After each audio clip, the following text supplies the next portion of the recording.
Direct.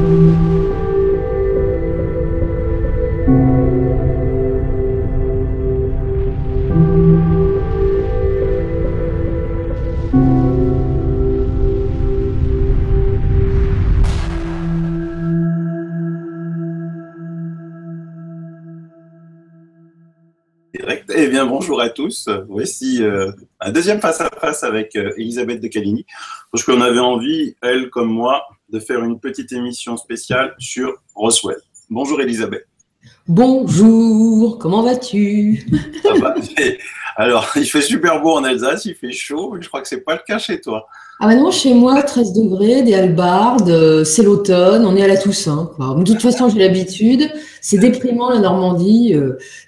On a l'impression que la saison est toujours la même finalement. Ah oui. Génial, très bon pour le moral, hein. Ah, moi qui fonctionne au soleil, je ne pourrais jamais habiter chez toi, Elisabeth. Bah écoute, il y a des moments, je me demande si je vais pas immigrer, hein, parce que là, franchement, là, j'en peux plus. Voilà, on est en Alsace, on va attendre les 30 degrés là, selon. Mais vous avez un climat continental maintenant, le climat a changé, donc vous avez un climat très chaud. Voilà. Donc, chère Elisabeth, sais-tu qu'on va fêter les 70 ans de l'affaire Roswell? Oh là, je ne connais que ça, bien sûr.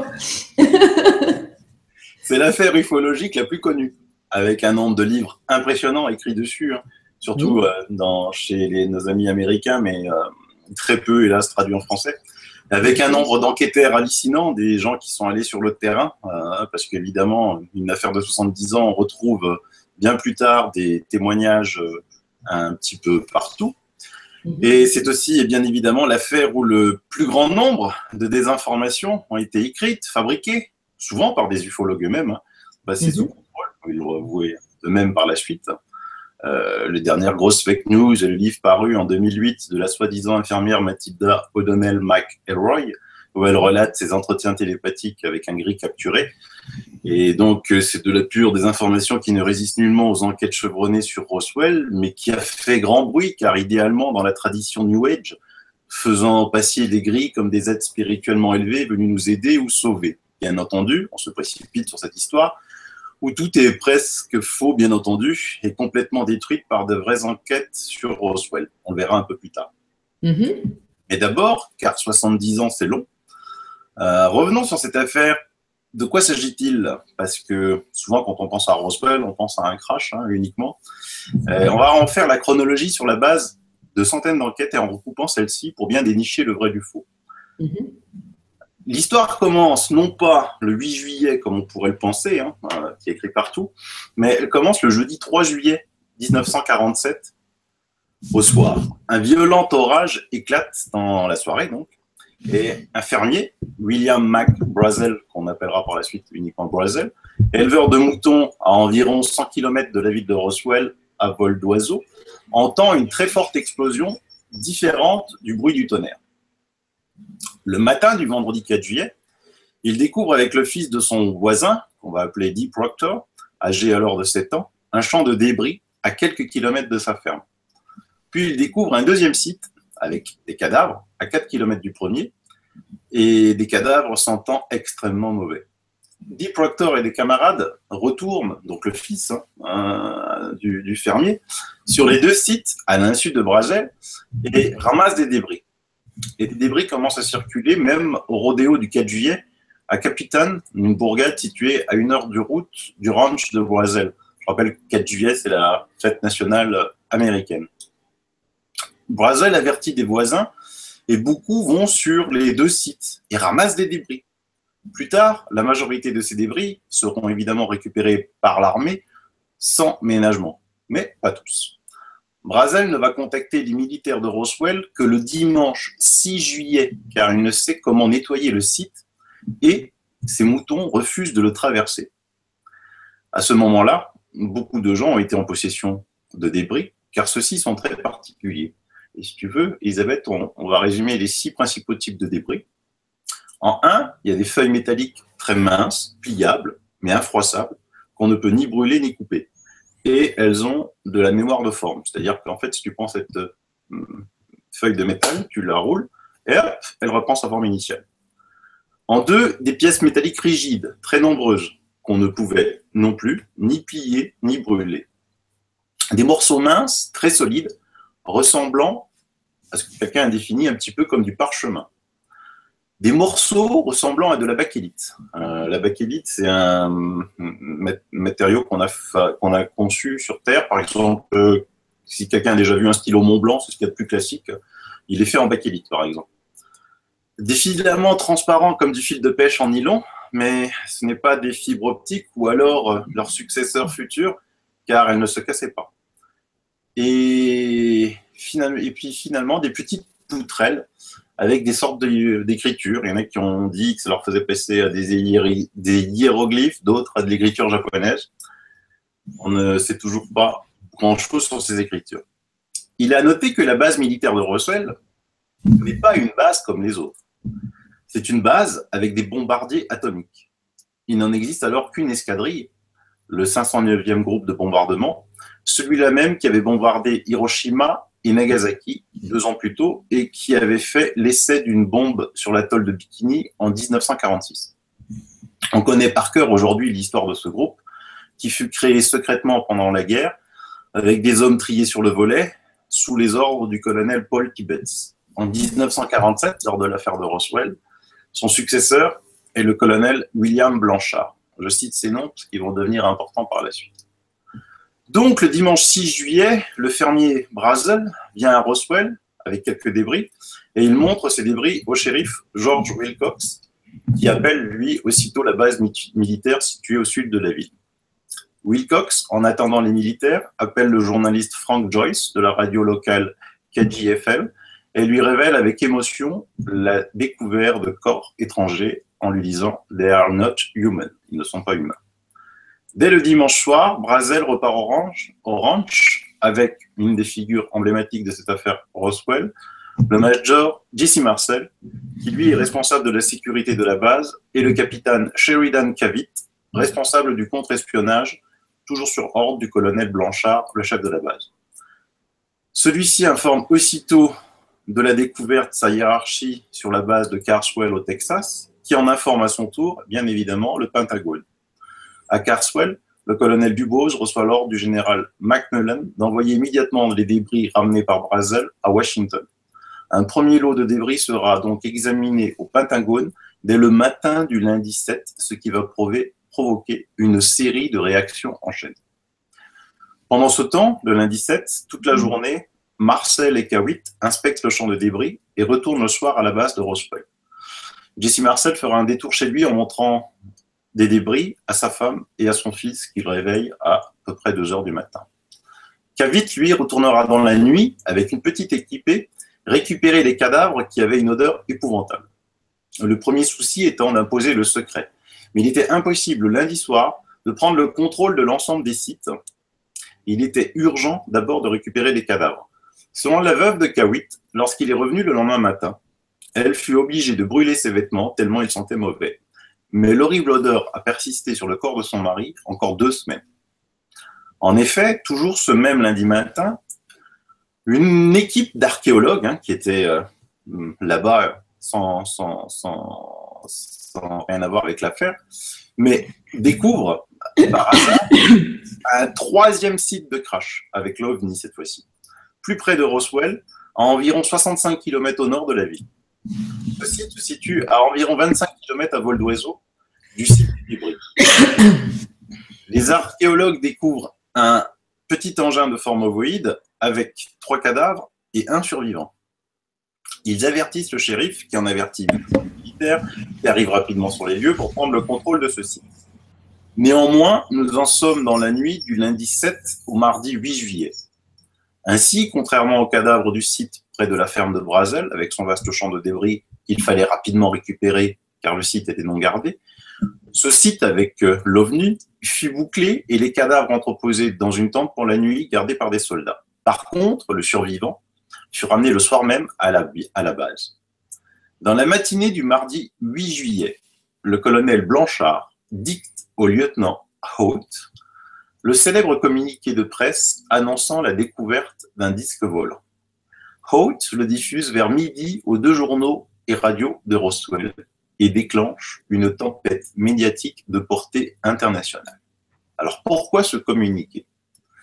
Il a été décidé dans la matinée du 8 juillet pour parer au risque de ne pouvoir garder totalement le secret avec 3 sites sur le terrain, dont seul le 3e était sous contrôle total avec des centaines de débris chez les gens un peu partout.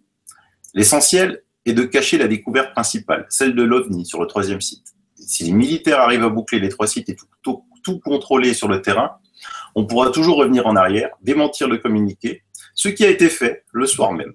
On met la main sur la presse et on interdit de diffuser les interviews des témoins, dont le principal, le fermier, Brazel, qui restera, lui, à la base, prisonnier, et il n'était pas content. Les 3 sites sont bouclés le mardi soir.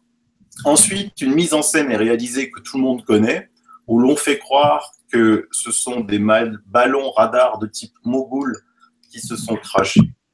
Les médias idiots et aux ordres diffusent et l'affaire est enterrée. C'est uniquement dans les années 80 que de nombreux chercheurs de vérité vont recommencer leur enquête. Les années ont passé et les langues se délient.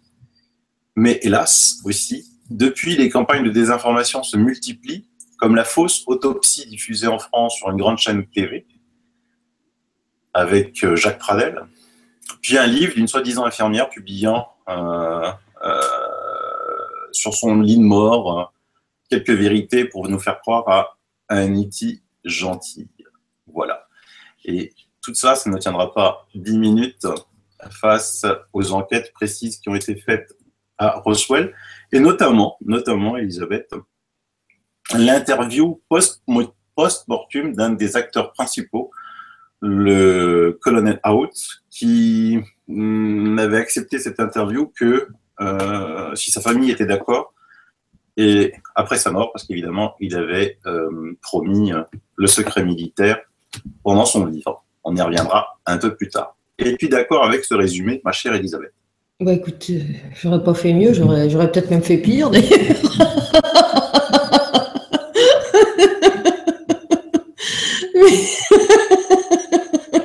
Soyons clairs. Non, je vois que tu t'es vraiment intéressé au sujet. Moi, je m'y suis un petit peu moins intéressée à Roswell. J'ai piqué donc des trucs qui m'intéressaient, donc cette histoire d'extraterrestre, qui est le récit de l'infirmière de Roswell, enfin la supposée infirmière de Roswell. Et mais j'ai pas une culture très approfondie de Roswell. Je connais les grandes lignes comme tout le monde, mais je dois dire que là, tu nous as fait un résumé qui frôle la perfection. Allez, qui ne frôle pas, qui est la perfection. C'est un résumé succinct, mais c'est vrai que tu sais, il y a tellement d'enquêtes qui ont été faites sur Roswell que c'est hallucinant. Il faudrait une vie pour toutes les lire.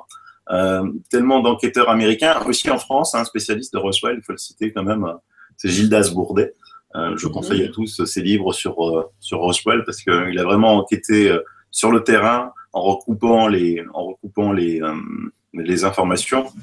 Et c'est lui, du reste, qui disait, quand on lui demandait ce qu'on pensait évidemment de cette histoire de l'infirmière Matilda, il a écrit sur son blog: j'ai regardé l'histoire de l'infirmière Matilda O'Donnell. En fait, j'avais vu son livre Alien Interview, paru en 2008, et je n'avais pas cru à son histoire car elle ne cadre pas du tout avec ce que l'on sait sur Roswell. J'ai écouté un peu son témoignage sur Internet et je dois dire que c'est une belle histoire de science-fiction qui me rappelle les séries Star Trek et Stargate. Ça ressemble un peu à la série Star Trek Deep Space Nine et les aliens du Dominion qui viennent d'une autre galaxie. Désolé, mais ne confondons pas ufologie et science-fiction. Et sur ce fait, il a raison parce qu'on a quand même des éléments qui se recoupent. Même si je t'ai dit, il y a beaucoup de gens qui ont voulu se faire mousser et se faire connaître à travers Roswell, qui ont fait des faux témoignages, même si d'autres ont repris des témoignages en y rajoutant plein de choses, ça ne peut pas passer entre les filets d'une enquête minutieuse et sérieuse sur Roswell, tant le nombre de témoins est important. Parce que c'est pour ça que j'ai fait cette... Attends, je vais te dire, l'histoire de l'infirmière de Roswell, c'est pas fait pour informer. C'est fait pour désinformer. C'est une œuvre de désinformation, c'est rien d'autre. Donc, Bourdet a parfaitement raison. C'est un truc de science-fiction où il y a des mélanges de vérité et de trucs, de contradictions, mais terrifiants. Reste à savoir qui parle là-dedans, qui a monté cette opération. Car c'est une forme d'opération. Comme je l'ai dit à l'issue de l'émission là, que j'ai fait sur Nuria concernant ce sujet-là, bon, est-ce que c'est l'éditeur? L'éditeur, il peut faire effectivement un coup de pub, monter un truc à la noix pour faire vendre. C'est un nouvel élément. On sait que Roswell, ça se vend comme des petits pains, parce que comme tu l'as dit, il y a eu des dizaines, peut-être des centaines de bouquins écrits sur le sujet. Donc un de plus, ça fait scoop. Pour donner de la véracité au truc, il fait 36 préambules, avertissements, introduction pour dire dans quel contexte il a reçu les trucs, comment il a été obligé de détruire les trucs. C'est d'un flou, mais alors total. Ah, mais ça donne de la crédibilité. Oui, oui, ce mec-là, il a eu peur, l'infirmière, machin et tout. Puis bon, il raconte son histoire. Admettons que ce soit ça peut être possible. Mais je crois que c'est pas aussi simple que ça. Ça peut être une opération de désinformation de service, ça c'est clair. Ça, il y a de fortes chances que ce soit ça. Au bout d'un moment, il dit, quand j'ai reçu, c'est l'éditeur, quand j'ai reçu les enveloppes, il a reçu un colis, une enveloppe, ça c'était en 2007. J'ai pensé que c'était un truc du Majestic 12. Bon, il a le droit de le dire, mais ça donne une crédibilité. Et puis, qui parle réellement là-dedans? Est-ce que ce sont les services purs? Est-ce qu'il y aurait réellement eu une entité, Earl, qui aurait parlé et qui aurait elle-même désinformé? Parce que ça, c'est tout à fait possible. Ces êtres-là, ils sont quand même très spéciaux. Si on lit, en admettant que ce Earl ait vraiment parlé, Earl, soit dit en passant, il y a des auditeurs... téléspectateurs qui l'ont dit très justement, c'est l'anagramme de liar, L-I-A-R, qui veut dire menteur. Déjà, c'est clair. Bon, on peut pas faire mieux. Et liar, Earl, raconte n'importe quoi. Il y a des choses qui sont effectivement très troublantes parce que cela vérifie des faits historiques qui sont justes, et puis il y a des trucs qui sont complètement délirants. Et il y a des trucs qui sont complètement contradictoires. Il se contredit sur les dates, très souvent. Je ne suis pas rentrée dans le détail durant l'émission parce que c'était fastidieux, mais ça n'a pas manqué de m'échapper. Il raconte des trucs qui n'ont ni queue ni tête, dont on sait que ça ne peut pas être juste. Donc, pour moi, c'est une énorme... Soit l'IT a réellement existé et c'est de la désinformation, soit c'est une opération commune de désinformation avec les services, y compris sur des bases de désinformation de l'IT. Soit il y a eu réellement cette infirmière qui s'est fait empaffer l'esprit et qui a cru toute sa vie à un certain truc, parce que, attention, Earl, apparemment, c'est un être, comme tous ces êtres gris, hyper psychique. S'il est réellement ce qu'il dit, enfin, si elle a une personnalité féminine, mais si elle est réellement ce qu'elle dit et que c'est vraiment elle qui a parlé, elle lui a retourné le cerveau à l'infirmière, en lui faisant croire qu'elle était elle-même un isby du domaine, enfin bon, bref. Et cette brave infirmière aurait pu très bien écrire un bouquin comme ça, qu'elle aurait envoyé à l'éditeur. Donc, il y a un truc, on ne saura jamais dans cette histoire-là, mais c'est un tissu de désinformation complet. Il ne faut pas le prendre au pied de la lettre. Et quand tu disais tout à l'heure, et là je ne suis pas tout à fait d'accord avec toi, que c'était fait pour donner un côté sympathique et spirituel à une entité grise, mais c'est pas ça du tout. Et beaucoup l'ont pensé en lisant ce bouquin. Ils ont lu en disant, oh, finalement, elle est sympa, elle veut protéger la planète, elle est gentille comme ça. Mais non, si on y regarde de près, elle, c'est pas ça du tout, c'est pas ce qu'elle dit. Elle nous dit qu'on est des moins que rien, que nous sommes le dépotoir, les humains sont le dépotoir de différentes entités qui viennent de différentes galaxies, de parties de l'univers et tout ça, qui ont été choqués pour rester prisonniers d'un champ électromagnétique qui nous enferme dans la réincarnation. Elle nous dit que Dieu n'existe pas, qu'il n'y a aucune issue de sortie de cette matrice, parce que c'est de ça dont elle parle, finalement, qu'il n'y a aucun espoir, qu'elle croit en rien, finalement, sinon en elle-même et à l'esprit créateur de ces orgueilleux isby du domaine, mais ça n'a rien de spirituel. Ça n'a rien de spirituel. La Bible, elle en parle pas, elle y fait allusion, mais elle en parle pas. Jésus, ça n'existe pas. Il n'y a rien de spirituel là-dedans. Et c'est tout ça pour nous dire que toute notre spiritualité, ce qui est peut-être pas faux d'ailleurs en partie, c'est lié à des manipulations. Ce qui est pas faux, certainement. Mais il y a quand même une part de lumière dans tout ça. Et tout est éteint dans le discours de ce truc-là. C'est un truc pour nous dire, les enfants, vous êtes prisonniers pour l'éternité. C'est tout. Donc il n'y a rien de spirituel là-dedans. Oui, non, mais tu as raison de ce côté-là, il n'y a rien de spirituel, mais c'était pour faire plus, tu vois, pour dire que on veut faire montrer, bon, déjà désinformer totalement, ça je suis tout à fait d'accord avec toi, pour montrer un petit côté E.T., gentil de ces E.T., qui est en totale opposition par rapport à tout ce que l'on sait et par rapport aux millions maintenant, il ne faut même pas hésiter à dire millions de témoignages d'abduction de ces grilles. Oui, mais attends, ce qui est très marrant, c'est que dans ce bouquin, en admettant que ce soit cette entité qui a parlé, qu'est-ce qu'elle dit? Elle dit que les humains n'intéressent absolument pas le domaine, la Terre n'intéresse pas le domaine, qui n'ont aucun contact avec les humains et qu'ils restent en retrait. Mais je suis désolée, non. À d'autres moments, ce sont des envahisseurs.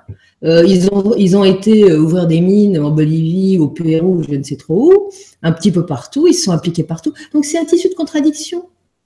Et puis je suis désolée, quand elle dit je n'aimerais pas, je ne ferai jamais, moi, nous ne ferions jamais aux humains ce qu'on n'aimerait pas ce qu'on nous fasse, mais je suis désolée, les humains ils sont enlevés tout le temps.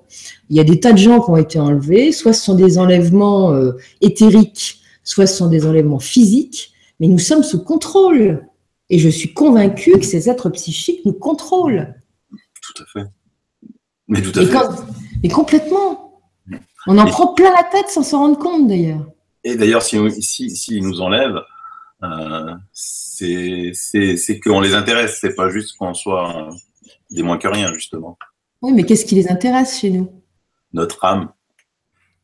Oui, et l'information qu'on a probablement, parce que je pense qu'on a été manipulé à diverses reprises par diverses civilisations au fil des millions d'années, parce que je pense qu'on n'est pas né d'hier, hein, on a été mis au point. Je pense qu'il y a de l'information dans le sang. C'est une possibilité. Voilà. Une possibilité Notre ADN est une mine d'or. Alors, pourquoi pas la moindre idée. Eux, ils savent. Et puis, il y a notre âme derrière. N'oublions pas ces histoires d'âme. Tu te souviens de l'histoire de cette Américaine, je ne sais plus comment elle s'appelait, je crois que c'était Linda Porter, un truc comme ça. Elle avait eu affaire aux mantes religieuses qui faisaient des transferts d'âme. Tout à fait. Donc, elle s'était retrouvée sur une base militaire américaine à côté de Santa Barbara, en Californie, je crois, si j'ai bonne mémoire. Et elle était tombée sur des êtres qui étaient dans des immenses bocaux, qui en fait étaient des corps humains qui étaient en gestation, qu'on était en train de mettre au point avant de leur transférer des âmes. Et après, on relâchait ces gens dans la nature qui en général étaient les clones de ceux qui étaient décédés. C'est un truc de fou. Oui, mais c'est pas si fou que ça, parce que quand tu regardes un petit peu toutes les retranscriptions de vidéos d'hypnose régressive, nous sur UAT, on a l'habitude de voir celles de Rachel Fortin, de Khaled Grifazi, de Corrado Malanga, et plein d'autres, hein, parce qu'il n'y a pas que, hein, il y en a plein qui font de l'hypnose régressive, que ce soit aux États-Unis. C'était John Mack qui avait commencé à le faire. On s'aperçoit qu'ils racontent tous la même histoire et on retrouve ces bocaux, comme tu dis, avec des humains et on retrouve ces expériences génétiques un petit peu partout, tu vois. Mais je suis convaincue que ça existe. Moi, je suis tombée quand même sur 2 personnes crédibles qui sont, comme ils savent ce que... Enfin, moi, je ne suis pas ufologue du tout, hein, mais bon, les gens viennent me raconter beaucoup de choses spontanément, des trucs absolument extraordinaires. Et j'ai eu quand même 2 personnes qui m'ont expliqué avoir subi par des mantes, des enlèvements, et avoir été trafiquées. C'est rarissime, elles ne se montrent pas. En général, on voit les grilles, c'est les petites mains, c'est le bas de l'échelle. Mais la mante sont des scientifiques, apparemment. Oui, c'est ça. Et c'est rare que les gens se souviennent d'avoir été abductés par ces êtres-là, parce qu'en général, c'est pas eux qui font le boulot, mais ça arrive. Et j'ai eu quand même 2 personnes, physiques devant moi qui, à l'issue de conférences que j'ai faites, sont venus me raconter des trucs comme ça. Et on voit bien que ces gens-là étaient extrêmement perturbés encore de ce qui leur était arrivé et qui venaient, à travers les questions qu'ils venaient de poser, se rassurer. Ce qui ne les rassurait pas du tout, parce que qu'est-ce que je peux dire? Sinon, mon pauvre vieux, c'est pas de bol. Mais le problème, c'est que ça existe. Je suis convaincue que ça existe, ce genre de truc. Bon, moi, j'en suis certain. Je veux dire, tu peux pas inventer aujourd'hui, depuis que l'hypnose régressive existe et que les Américains l'ont mis un petit peu avec l'affaire Barney, Betty Hill au goût du jour dans les années, je ne sais même plus combien, 60. Ça se compte même plus le nombre de témoignages, quoi. Comment veux-tu que quelqu'un invente des choses comme ça? Moi, je veux bien que l'imaginaire puisse faire beaucoup, quoi. Mais en plus, c'est toujours les mêmes histoires, tu comprends? Alors, on pourrait penser une sorte de mémoire collective, ancestrale, mais j'y crois pas, parce que ça devrait toucher tout le monde. Alors, pourquoi est-ce que certaines personnes? Et puis, effectivement, il y a là aussi, quand tu fais des enquêtes précises sur des cas d'abductés où tu arrives, alors c'est des enquêtes longues, hein, qui peuvent pas être faites par les hypnos classiques parce qu'ils ont ni le temps ni les moyens, mais quand Corrado Malanga, lui, quand il était au Kun, donc le GEPAN italien, non seulement il faisait plusieurs hypnoses sur un témoin pour essayer de dérouler le vrai du faux, en s'apercevant en plus que ces témoins avaient des fausses mémoires, qu'il appelle des mémoires aliens actives, qui étaient injectées dans son cerveau pour faire croire aussi à de fausses histoires. Et là aussi, il fallait une enquête terrain pour recouper le vrai du faux. Et quand tu vas sur le terrain, ils retrouvent quand même, par exemple, sur un site, j'ai été abducté là, hein, dans ce champ-là, quand tu retrouves ce champ et que tu fais des prélèvements, tu as la capacité de les faire analyser, tu vas quand même retrouver des choses qui n'existent pas sur Terre, notamment de l'yttrium. De l'yttrium, c'est un lanthanide qui n'existe pas sur forme pure sur Terre. Il est uniquement, c'est un des éléments des terres rares, mais qui est avec d'autres composés. Et là, il en retrouve sur forme pure. À Roswell aussi, on a trouvé plein d'éléments isotopiques différents sur le terrain. Donc, ça prouve bien que c'est corrélé, que ça existe et que c'est pas des bêtises. Bien sûr, absolument. Il y a des choses qui se corrèlent, oui, absolument. Même le matin tôt. Non, mais tu as absolument raison. Oui, bien sûr. Il y a des choses qui sont vérifiables partiellement et qui sont de la plus grande importance parce que ça donne un début de preuve, pas une preuve absolue, évidemment. Car dans cette matière-là, je pense qu'on n'en aura jamais. On ne peut tirer que des hypothèses et des débuts de preuves, hein, mais bien sûr, il y a quand même des éléments probants qui s'additionnent de plus en plus. Hein. Bien sûr. Et pour le sang, tu as tout à fait raison.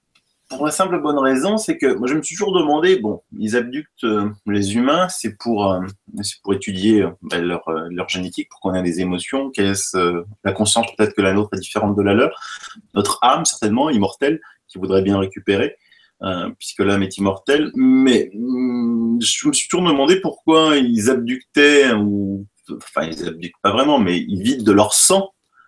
Tu sais, les nombreux cas de mutilation animale. Oui, mais c'est systématique. Et est-ce qu'elles sont des animaux? On ne connaît pas leur projet. Est-ce qu'avec le sang des animaux, ils tiraient une forme d'information?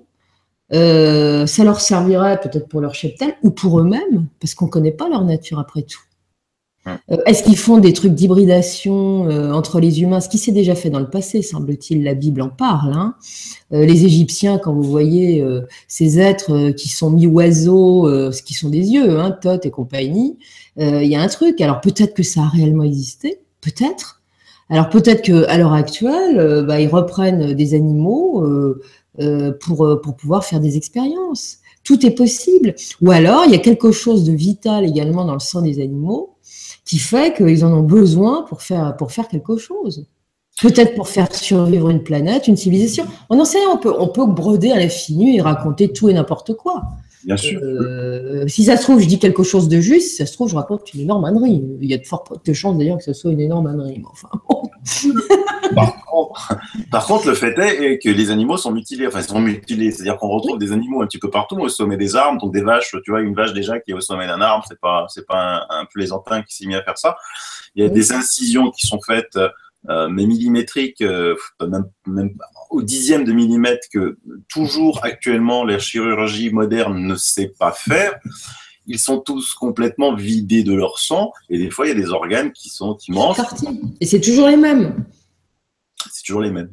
Donc Ouais. là, et puis surtout, il y en a dans le monde entier. Il y en a dans le monde entier, bien sûr. Alors, il y a des endroits où il y en a un peu plus, mais il y en a en Chine, il y en a en France, il y en a en Suisse, il y en a partout. Alors, c'est plus discret chez nous, mais peut-être parce qu'on en parle moins, ou peut-être, mais bon, il y a des endroits où c'est calamiteux, quoi. Il y a un truc, évidemment. Disons qu'en France, c'est là où il y a la chape de plomb la plus énorme. Hein. Moi, je peux le remarquer tous les jours, hein, ayant la chance de posséder plusieurs langues et d'aller sur plusieurs sites étrangers sur le net ou faire des recherches sur le net. Je peux te dire que là où c'est plus contrôlé, où la chape de plomb est la plus immense, c'est la France, hein, de loin. Ah, moi, je me rappelle une histoire, alors ça remonte à loin, à peut-être plus de 20 ans. Quand il y avait encore la base du Larzac, la base militaire du Larzac qui était active. Je me souviens qu'aux actualités, à la télévision, ils évoquaient les paysans qui étaient très en colère parce qu'ils retrouvaient leurs moutons. Alors, c'est des hommes, des êtres, enfin des gens, des bergers qui faisaient paître leurs moutons à proximité de la base. Ils retrouvaient leurs moutons égorgés. Mais égorgés d'une certaine manière, ils ont commencé à râler et à s'en prendre aux militaires. Et je me souviens très bien, parce qu'ils savaient pas. Alors, il y avait une histoire de loup, mais ça ressemblait pas à du truc de loup. Et je me souviens très bien que Gilbert Collard, qui était à ses débuts médiatiques, avait fait tout feu tout flamme aux actualités pour expliquer qu'il poursuivra les coupables, qu'il fera faire des enquêtes et tout. Bon, vous connaissez sa verve, on connaît le bonhomme. Et au final, du jour au lendemain, alors que on parlait en boucle sur toutes les chaînes de télé dans les journaux de cette histoire-là, on n'a jamais plus entendu parler de rien. Ça s'est éteint, mais alors comme ça, cette histoire. Donc bon, c'est tout. Hein. Et puis il y a aussi une autre raison un petit peu bébête, hein. Le fait que, par exemple, surtout aux États-Unis, il y a plein de cas de vaches qui sont vidées de leur sang, qui ne sont pas répertoriées. Pour la simple et bonne raison, c'est qu'une vache qui a été dévorée à moitié par une bête sauvage est remboursée par les assurances. Par contre, les vaches qui sont vidées de leur sang, sans rien, sans trace, eh ben, c'est pas remboursé par les assurances. Donc les fermiers, ils en ont marre de perdre pas mal d'argent, donc ils préfèrent dire qu'elles ont été dévorées par une bête sauvage. Bah oui. Encore qu'il y a des assurances maintenant qui prévoient un dédommagement d'enlèvement et tout ça, histoire. C'est vrai. Oui. Bah, par contre, il faut prouver qu'on a bien été enlevé. Alors c'est là où ça se complique. Donc il y a quelques gogos qui vont certainement y aller et dépenser du fric. Les assurances sont pas folles. Sauf qu'après, pour prouver le truc, c'est pas gagné.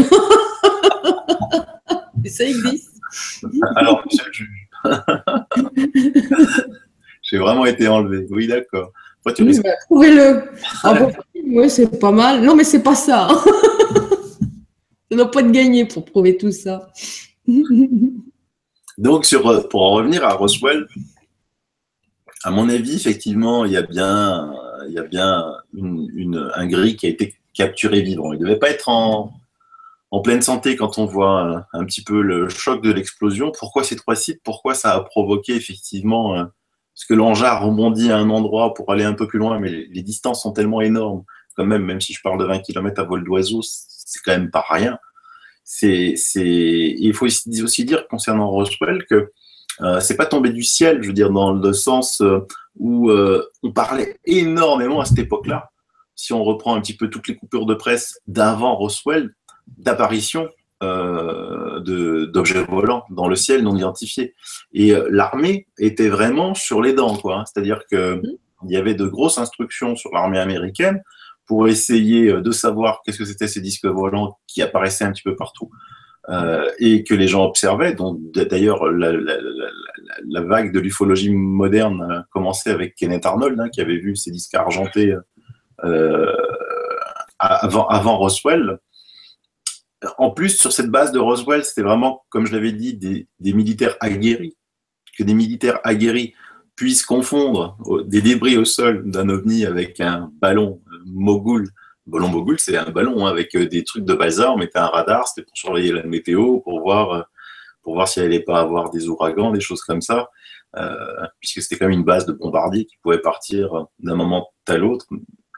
Et je pense vraiment que, en plus, l'odeur épouvantable, là aussi, c'est corrélé par toutes les séances d'hypnose régressive quand on parle des gris.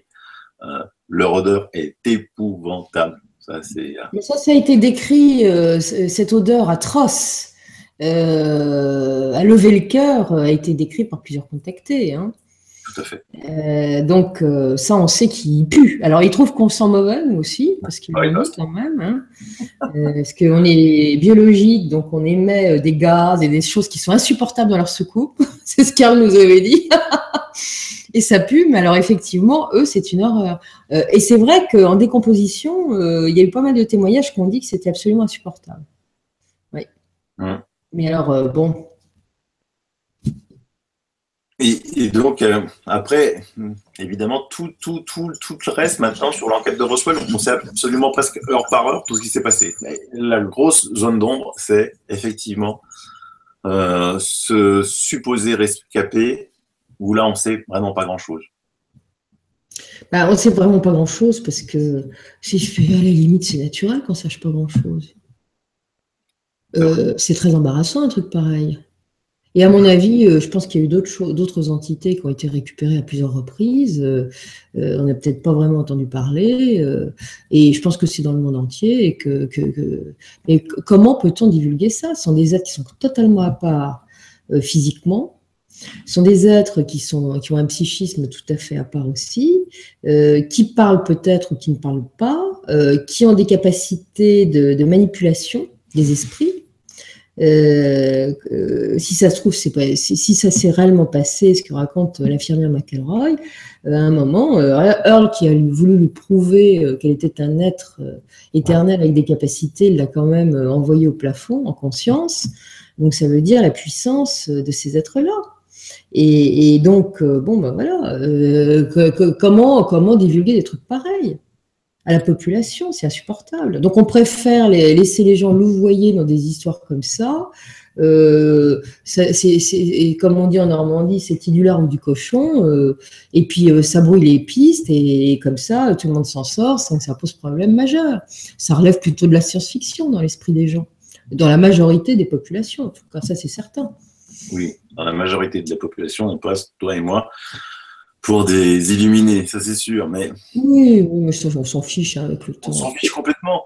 Et moi, ce que je tiens à dire, c'est que quand tu t'y intéresses, quand tu vois les témoignages, c'est juste impossible, quoi. C'est eux qui. Un jour, quelqu'un m'avait raconté, c'était je sais plus qui, quelqu'un qui racontait à Corrado Malanga, ouais, mais moi j'y crois pas du tout aux ovnis. Il fait, ah, mais t'as étudié quoi dessus? Bah rien. Il fait, d'accord, je comprends pourquoi tu crois pas, quoi. Donc, en gros, c'est ça, quoi. C'est quand on les sceptiques sont des gens qui ne veulent surtout pas entendre parler de ça et qui n'y connaissent rien. Voilà. Alors ceux-là, vous savez, c'est comme les enfants. Ah ben non, je veux pas d'épinards. T'as déjà goûté? Non. C'est pareil. Les ovnis, c'est pareil. On n'y a pas goûté, mais on ne veut surtout pas en entendre parler.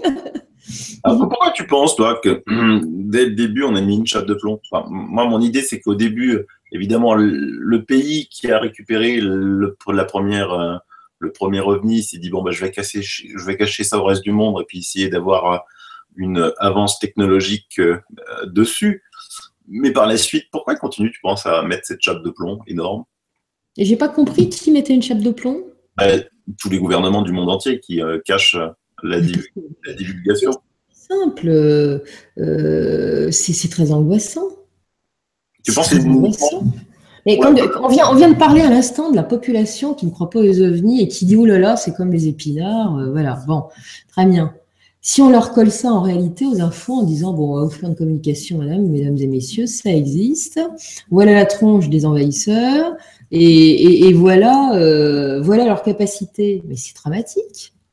Ça remet en cause tous les systèmes de pensée, philosophie, religion et tout le bazar.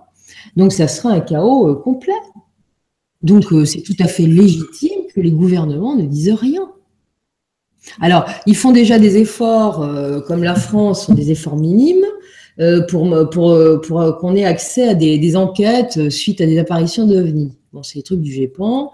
En Angleterre, il y a exactement la même chose, les trucs de divulgation qu'on retrouve dans la presse populaire, surtout en Angleterre, en Allemagne aussi, puis ailleurs, hein, pas chez nous évidemment, mais bon, ça familiarise les gens.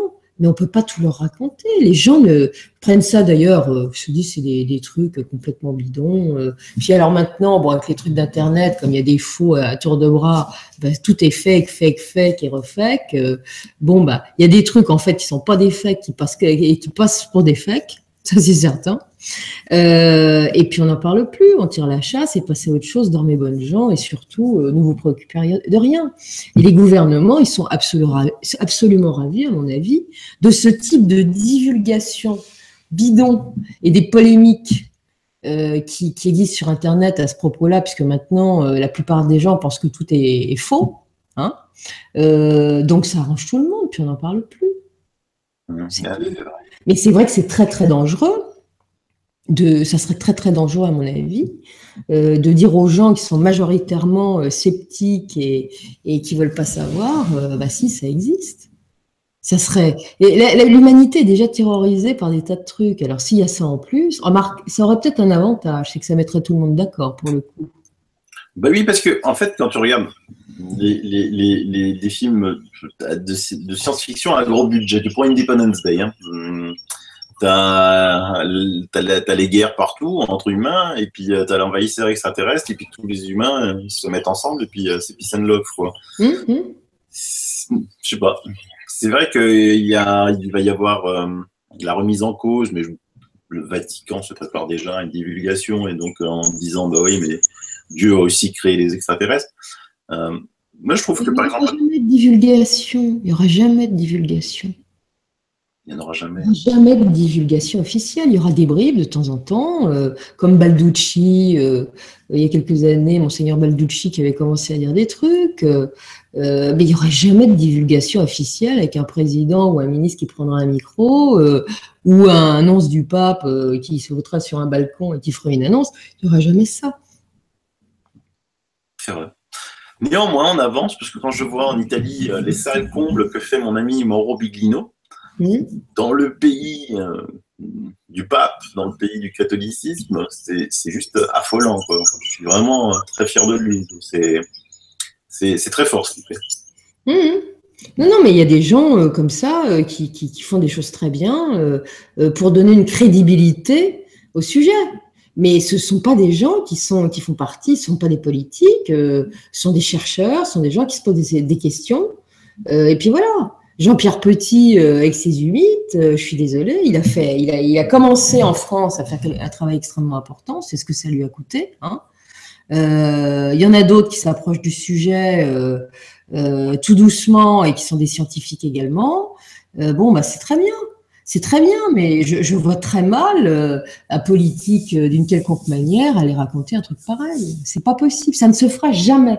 On nous dira sans arrêt, c'est pour cette année, c'est pour l'année prochaine la divulgation, à moins qu'il y ait un danger réel qui vienne de l'extérieur par ces trucs-là, à moins qu'il y ait un sérieux danger pour la population humaine, il n'y aura jamais de divulgation. Et ça, j'en suis absolument convaincue. Voilà. Je partage à peu près ton avis, je suis assez d'accord. Parce que dans d'autres pays, il faut le dire à nos auditeurs, ils sont très en avance. Quand tu vois qu'aux États-Unis, il y a quand même des commissions qui sont faites, parlementaires, scientifiques, ufologues, justement en apportant des preuves, en faisant des conférences. Et il n'y a toujours rien. Alors tu penses en France, on en est encore à la préhistoire de ce genre de rassemblement, qu'il ne se passera pas grand-chose. Mais de toute façon, c'est même dans l'esprit des gouvernements. Les gouvernements, c'est pas vu, pas pris.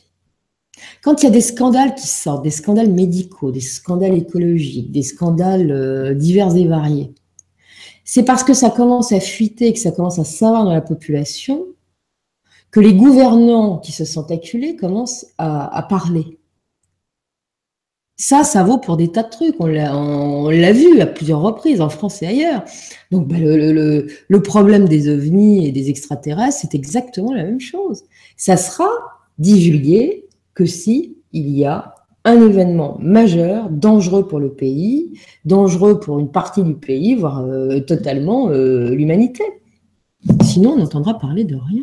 Il y aura que des suppositions, ça roule ma poule, sur le net, il y a à boire, à manger, et ils se débrouillent avec ça. Mais ce qui est déjà très intéressant, c'est que l'idée que les choses existent, même si c'est un aspect science-fiction, mensonge et tout ce que vous voulez, est déjà dans l'esprit des êtres humains. Et ça, c'est déjà une bonne chose, et ça suffit amplement. Mais c'est pas la peine de raconter plus. C'est vrai. C'est pas la peine de raconter plus. Puis des gens comme toi, moi et des tonnes d'autres, en France et à travers le monde, font leur petit boulot de petites mains d'information en expliquant aux gens un certain nombre de choses. Ils prennent ou ils prennent pas, ça les touche, ça ne les touche pas, mais on le fait quand même. On fait partie d'un système de divulgation qui est extrêmement important. Et cette divulgation, elle vient par la base avec des gens comme nous, avec d'autres gens qui ont des moyens par petits groupes, mais même des gens qui sont convaincus d'un truc, qui vont parler avec leurs copains, qui va parler à d'autres copains. Alors, il va y avoir un copain sur 10 qui va dire « Ah oui, oui, oui ». Bon, mais ça vient par le bas et ça essaime par le bas. La divulgation viendra du bas et non pas du haut. Je suis d'accord avec toi. Puis les gens, de moins en moins, moi j'ai vu la dernière conférence que j'ai faite à l'association Les Anges Spirituels à Paris il y a quelques mois. Il y avait beaucoup de monde déjà, hein, et c'était un débat, un échange de bâtons rompus, c'était même pas une conférence. Hein. Eh bien, j'ai été surprise, mais il y a eu des gens qui étaient des contactés à qui il est arrivé des histoires vraiment pas marrantes, qui sont venus dans l'intimité, parce qu'il n'y avait pas de caméra, il y avait rien du tout, raconter des choses qui étaient d'une évidence totale, totalement crédible, on sentait encore l'émotion. Ces gens avaient besoin d'en parler. Ce sont des groupes de parole, c'était comme un groupe de parole ce matin-là, où les gens ont pu s'exprimer. Et ils sont exprimés avec beaucoup de mesure, beaucoup d'authenticité. J'ai pas douté 30 secondes des témoignages de ces gens-là.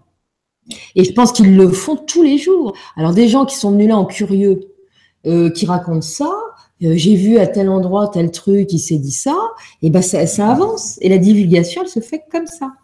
Voilà. Et je te confirme, Elisabeth, parce que moi qui m'occupe du groupe Facebook UAT, Ufologie Italienne Théorie, depuis 1 an et demi maintenant, je peux te dire que les plus gros témoignages, les plus grosses émotions, ça a été en privé, parce que les gens, à partir d'un moment, font confiance à quelqu'un et viennent parler à quelqu'un, parce qu'ils ont, comme tu le dis, besoin d'en parler, quoi. Tout d'un coup, ils se rendent compte que ils sont pas fous, parce que quand ils ont dû commencer à raconter leur histoire à droite et à gauche, et les personnes avec qui ils voulaient en parler n'avaient pas encore l'aptitude à écouter ce genre de choses, moi, je suis convaincu que les hôpitaux psychiatriques sont remplis de contactés, abductés, ou de gens qui voient des dimensions que nous, gens normaux, ne voyons pas.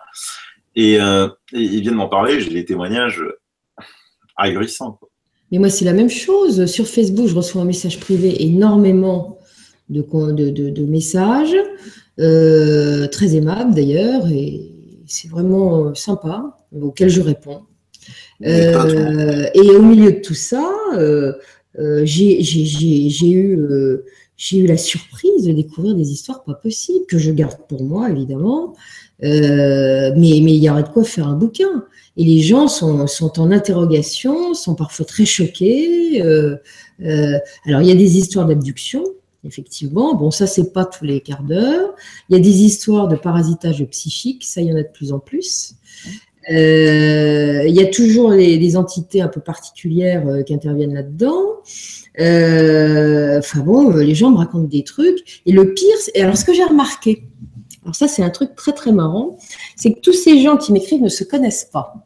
Et sur certaines choses, sur certains sujets, eh bien, dans la même semaine ou dans la même quinzaine, d'un seul coup, il y a des gens différents qui ne se connaissent pas qui vont me raconter les mêmes choses. Exact. Alors ça, alors là, ça me scotche. Ils me parlent de la même entité qui vient les ennuyer, ils me parlent d'un même événement, ils me parlent de troubles divers et variés concernant les membres de leur famille ou d'eux-mêmes qui sont arrivés brutalement et sur lesquels il n'y a pas de diagnostic médical pour l'instant. Et ça arrive en même temps à des gens qui ne sont pas dans les mêmes endroits du monde, qui ne se connaissent pas. C'est quand même très troublant, ça. Et ça, je le remarque de plus en plus. Hein. Et les gens font cette immense confiance de me raconter leurs histoires. Et il y a des moments, j'avoue honnêtement que je ne sais pas quoi dire. Parce que moi, je ne suis pas une spécialiste, et quand bien même je le serais, c'est du lourd, hein, souvent. Hein. C'est du lourd, oui. Non, c'est même très lourd. Souvent, tu es un peu désemparé aussi face à certains témoignages. Le plus dur étant des témoignages de petits, d'enfants. Parce que là, c'était encore plus désemparé par rapport à ça. Il y a beaucoup d'ados qui sont visés et d'enfants en ce moment. Exact. Et ça, c'est pas simple. Hein. C'est pas simple. Pas du tout. C'est très inquiétant, même, je trouve. Mais en ce moment, il y a une grosse recrudescence. Je ne sais pas ce qui se passe. Je ne sais pas. Par contre, il y a au moins un point commun que j'ai enregistré sur tous ces cas d'ados ou d'enfants qui ont des soucis en ce moment, c'est qu'ils sont tous médiums. J'en connais un petit à 12 ans, je peux te dire que voilà. j'ai jamais vu quelqu'un d'aussi puissant que ça à cet âge-là. Hein. Oui, ils ont des puissances psychiques terribles et ils sont médiums. Par contre, le revers de la médaille n'est pas brillant. Non. Parce non, je pense qu'ils préféreraient jouer à la Nintendo avec leurs copains et parce qu'ils s'en vendent pas, hein, tout ça, ils sont pas fanfarons, mais ils restent dans leur bulle, ils sont un petit peu écartés, mais ils leur racontent à personne parce qu'ils savent qu'ils passeraient pour des fous, quoi. Donc ils ont besoin de parler et ils ont besoin de parler à des gens qui les écoutent et qui essayent de les comprendre. Qui, eux, pensent qu'on va leur donner des solutions, mais ça, c'est pas évident. Il n'y a pas de solution pour l'instant, il n'y a que des hypothèses, on ne peut que réconforter dans ces cas-là. Mais dire tel et tel truc va marcher, on n'en a pas la moindre idée. Moi, je pense quand même, je finirai là-dessus. Alors, vous avez pensé, alors ça n'a rien de religieux, mais moi, je suis une obsédée des dialogues avec l'ange, parce que pour moi, la clé, elle est là. Une fois, quand on rentre dans le texte et qu'on commence à comprendre, on sait comment on peut se défendre de tout ça d'une certaine manière et comment c'est la clé de sortie de la matrice. Évidemment, le texte est complexe. J'ai l'air de radoter comme ça, mais je ferai une émission avant la fin de l'année sur Nurea où je vais parler des grands principes de dialogue avec l'ange, parce que d'abord, l'ange n'est pas un ange, hein, je le précise, ça n'a aucune connotation religieuse. L'ange religieux n'a rien à voir avec l'ange des dialogues. C'est la conscience supérieure, c'est notre part divine, c'est notre maître intérieur, c'est tout ce qu'on veut, mais il est en relation avec nous. Et ça protège de bien des choses. Et on apprend des tas de choses dans ce bouquin. Et une partie des ennuis que l'humanité a à l'heure actuelle est d'origine psychique. Et les attaques psychiques, il y en a de plus en plus à l'heure actuelle. Ça touche beaucoup de monde, des gens qui s'intéressent aux trucs en particulier, des gens qui ne s'intéressent pas forcément aux choses et qui sont également touchés. Mais il y a une recrudescence. Et je pense que si ça bouge autant à l'heure actuelle, c'est qu'il y a de plus en plus de gens qui sont en train de comprendre ce qui est en train de se passer et qui commencent à trouver des parades. C'est intéressant. Donc la chose s'agite. Parce que les parades, il y en a. Bien sûr. Évidemment. Et on commence à les comprendre. Ouais, donc le phénomène s'accentue. Et il touche les enfants, du coup. Il touche les enfants, je confirme. Mais ce sont des enfants, alors évidemment, on parle de ces enfants cristal, indigo et tout ça. Moi, je dirais que ce sont des enfants qui ont des profils très particuliers, qui ont des capacités parapsychiques, c'est vrai, qui sont rapides, qui ont des problèmes comportementaux aux yeux de la société, en fait, qui n'en sont pas, parce qu'ils sont différents, c'est tout. Donc, il faut les comprendre. Un cadre classique ne leur convient pas. Mais ces enfants-là, ils sont visés. Il y a une raison à ça. Il y a une raison, évidemment. Ça, je m'intéresse de plus en plus. Je me souviens des travaux de, comment elle s'appelait cette journaliste là, qui est décédée, qui parlait de son petit-fils Indigo. Mon Dieu, je sais pas, j'ai plus le souvenir là sur le coup. C'est une femme extraordinaire. Elle a beaucoup dénoncé de scandales médicaux. Oh, bon, Sylvie Simon. Oui, tout à fait. Que j'ai vu plusieurs fois en conférence, elle parlait des indigos. C'est pas une sotte, cette femme-là. Elle était concrète. Et elle a dit énormément de choses qui étaient elle a fait un travail phénoménal. J'ai une grande admiration pour elle. Sur la fin, elle a parlé de son petit-fils indigo. Et elle a très bien qualifié. Il y a un truc sur YouTube, je conseille de le regarder. Cette interview qu'il y a, c'est très, très intéressant. Il y a de plus en plus d'enfants comme ça. J'en ai croisé. Et ces enfants-là, à l'heure actuelle, ont malheureusement, dans certains cas, des soucis. Ah oui, je confirme. Sylvie Simon, j'ai tous ses livres, je les conseille à tout le monde. Une femme extraordinaire. Elle a fait beaucoup, beaucoup. Simon, bah oui, moi, c'est elle qui, enfin, elle parmi d'autres, mais elle beaucoup, hein, qui m'a beaucoup, avec des mots simples, expliqué la non-vaccination. C'était clair, c'était clair. Très clair avec ce qu'elle se disait. C'est un fantastique. Tu vois, on parle de Roswell et on arrive à Sylvie Simon, ça, j'aurais pas parié un yacht, là, tu vois. La spiritualité, ces trucs-là, Roswell, mais tout est lié. Tout est lié, bien sûr, tout est lié, bien sûr. Tout est lié. Donc finalement, on peut appuyer sur tous les boutons, on peut sortir n'importe quel sujet, tout est lié. Voilà. Je sais bien. Donc on peut parler de Roswell et terminer avec Sylvie Simon, c'est pas un problème. Hein. Donc voilà, on va voir ce que. Alors chaque fois qu'il y a eu cinquantenaire, quarantenaire de Roswell, il y a eu des trucs qui ont sorti. Donc on va s'attendre pour le 8 juillet 2017 à des sorties extraordinaires, des nouvelles fake news. J'ai couché avec l'alien de Roswell. Tu peux t'attendre à tout ça. Il va y en avoir. À voir, si je puis dire. Ça doit être quelque chose. Et pour ceux qui s'intéressent, qui veulent aller plus loin, je vous conseille les excellents livres de Gildas Bourdet sur le sujet, parce que ça reste les boulons, mais c'est l'enquête de l'enquête. Bourdet, il fait un travail sérieux. Bien sûr, bien sûr. Rien à dire. C'est un ufologue clair, sérieux, honnête. Bon, il est des fois un peu rigide sur certains trucs, mais bon, il y a pire dans les rigidités. Ah oui, non, mais il en faut des Gildas Bourdet, heureusement qu'il est là. Moi, j'adore le lire à chaque fois, quand même. Tu vois. Comme ça, je te comprends. Eh bien, écoute, merci Elisabeth. Voilà. Eh bien, moi, c'est moi qui te remercie pour cette petite causerie matinale au saut du lit, ou presque. Oui, avec un café. Maintenant, on va aller bosser. Et hop. Alors maintenant, moi, j'ai une émission cet après-midi que j'enregistre sur Fréquence Évasion où je vais parler du pain maudit de Pont-Saint-Esprit et le MK Ultra. Donc, je fais ça dans la foulée et je suis absolument ravie parce que ça, c'est un sujet vraiment très intéressant. Ah, le MK Ultra, ouais, ça m'intéresse. Ça, bon, tu pourras écouter. J'enregistre ça cet après-midi. Je ne sais pas quand est-ce que ça sera diffusé, mais ça sera très intéressant. C'est pas chez Antoine? C'est pas chez Antoine, c'est sur Fréquence Évasion. Fréquence Évasion avec Alain, plaisant, qui est plaisant, comme son nom l'indique. Et tu feras un bisou à Alain. Et si c'est pas chez Antoine, on a la chance de le voir peut-être encore ce long week-end de l'Ascension qui arrive. Parce qu'avec Antoine, j'attends toujours Elisabeth de Caligny avec Philippe Guillemont. Mais ça. Et Magali Cazotte. Mais ça va venir. Il l'a dit, il l'a écrit. Donc, il n'y a pas de souci. Ça viendra dans pas longtemps. Forcément, Antoine. Allez, Antoine. Merci Elisabeth, passe une excellente journée. Merci toi aussi. À la prochaine. Bye bye. À bientôt.